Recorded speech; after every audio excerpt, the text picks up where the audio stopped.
I am ready to start a family, but I can't have children and my wife won't adopt. I knew my relationship was over. This Saturday, I talked to my wife, and we decided that it's best for us to break up. I loved her a lot, and I'm sure she loved me too. I've never been against biological children because we're all biological children of someone.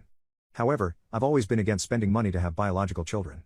If we're going to spend money, I believe it's more fair to spend it on adoption since there are thousands of children wanting a home.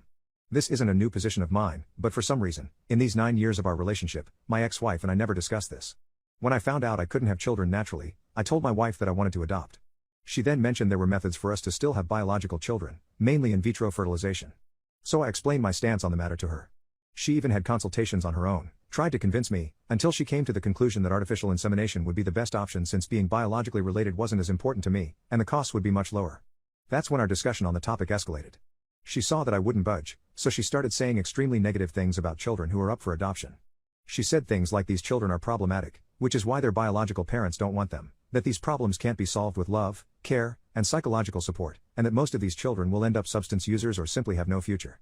I felt personally offended because I myself was a child abandoned by my parents. And when I told her that, she simply said I was an exception. I feel that her saying these things is like a black person being married to a racist. I feel that if she had known from the beginning that I was a child who was abandoned, she wouldn't want to be in a relationship with me. I feel that she would hate me without even knowing me.